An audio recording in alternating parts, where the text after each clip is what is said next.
Hey guys, I'm here to get into the film Burning, which was released in the year 2018 by Chang-dong.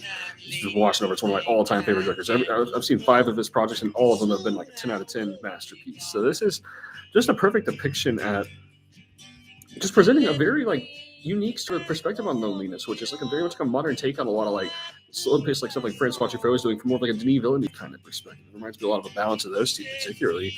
Maybe just feeling lost and detached while just craving some closure and something that you never will really get closure on. So you just kind of have to tune all that into nothingness to get your kinks on, you could say. So there's just a lot of imagination in the way this whole thriller is portrayed. All the characters just kind of fall into a lot of like self-loathing traps in a lot of ways, and this symbolism is just incredibly layered all throughout.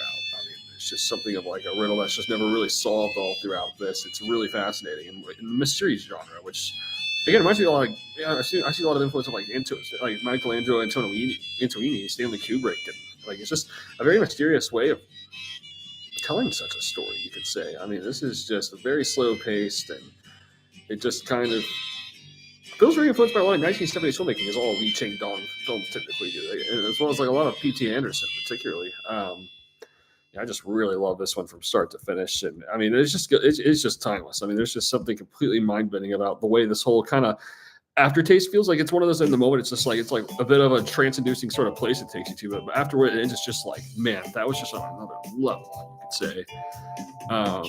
Yeah, it's just there's a lot of mysterious just stuff going on here about like just again like this disturbed kind of characterization you could say in a lot of ways.